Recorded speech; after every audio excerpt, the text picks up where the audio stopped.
Vous avez assisté à un discours et vous avez été ému. Vous avez regardé quelqu'un parler à la télé et vous avez applaudi. Pourquoi? Certaines, par l'usage de la parole, marquent notre cœur, marquent notre esprit, s'imprègnent dans notre mémoire, en nous possédant dans l'ordre de l'esprit, en nous imposant à la fois ce qu'ils ou elles veulent qu'on pense, veulent qu'on ressente, avec une voix, une diction veloutée. Tout ceci dans le rythme et la musicalité. Ces personnes, elles maîtrisent si bien l'art de la parole que cela devient une arme, un grand pouvoir. Mesdames et messieurs, l'éloquence silencieuse la violence. Autrement dit, par l'usage parfait des mots, peut-on faire taire la violence. Les mots ont un pouvoir incontestable, indéniable. Ils ont le pouvoir d'émouvoir, d'inspirer, de persuader et d'orienter dans la bonne direction l'auditoire de celui ou celle qui en use. Et en matière de promotion de la paix, les religions sont une bénédiction. Car elles révèlent des artisans de paix grâce à une éthique promouvant paix et fraternité. En effet, messieurs et dames, les croyants jouent naturellement un rôle central. Ils sont en mesure de promouvoir des stratégies de paix inhérentes aux religions et de transmettre des valeurs religieuses, encourageant la non-violence. D'après Abu Huraira qu'Allah l'agrée, le prophète sallallahu alayhi wa sallam disait, je cite, vous n'entrerez pas au paradis tant que vous ne croirez pas, et vous ne croirez pas tant que vous ne vous aimerez pas. Ne vais-je pas vous montrer une chose qui, si vous la pratiquez, vous vous aimerez? Propagez le salam, la paix entre vous. Fin de citation.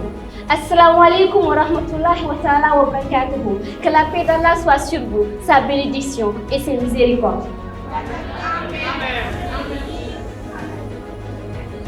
Mesdames et messieurs, ceci n'est pas une simple salutation, car derrière cette formule se cache une invocation, bienfaisante et bénie, mais aussi de la bonté et de l'affection envers son prochain.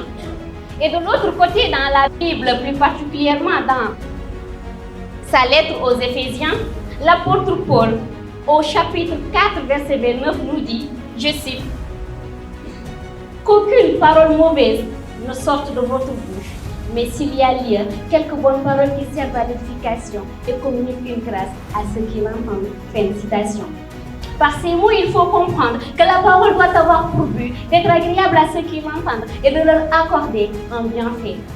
Charmante assistance, force est de constater que la promotion de la paix est un dénominateur commun à ces deux religions et à de nombreuses autres. Les livres religieux et les adeptes de diverses croyances utilisent l'éloquence pour transmettre des messages de paix, de compréhension et de compréhension mutuelle.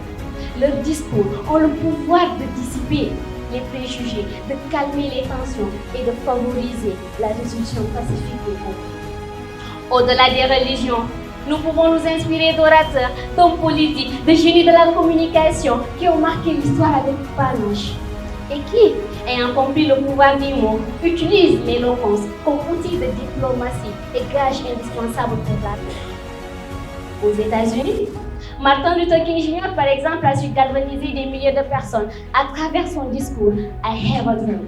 Ces paroles puissantes ont contribué à atténuer les divisions raciales et ont ouvert la voie à des avancées significatives dans le mouvement des droits civiques. En Afrique du Sud, Nelson Mandela a pu trouver les mots justes pour négocier l'abolition de l'apartheid. Ainsi, il a apporté la paix à un pays divisé sur la base de critères raciaux, ce qui lui a valu d'ailleurs le prix Nobel de la paix en 1993. Sénégal. Notre très chère nation qui n'oubliera jamais mars 2021, entre saccage, pillage, dégradation, manifestation, 14 vies humaines. 14 jeunes y ont laissé la vie. Maître Aliou Badara Cissé, paix à son âme, l'ancien médiateur de la République, l'homme de consensus, lors de sa déclaration du dimanche 7 mars 2021, a rappelé les autorités à l'ordre et a rappelé à la jeunesse sa place. Je cite, « Jeunesse du Sénégal d'ici et d'ailleurs, le Sénégal ne nous appartient plus, nous autres avec nos 60 balais bien sonnés. Il vous appartient à vous, c'est de votre avenir dont il s'agit. Ne le démolissez pas, ne le détruisez pas. » Fin de citation. Ce message rassembleur doit être placé sous le sceau d'une éloquence qui fait taire les vomissements d'une crise sans précédent. Mesdames et messieurs, vous l'aurez compris, Une éloquence pondérante pour asseoir une paix abondante. Et oui, il est possible de penser. C'est terminé. Merci.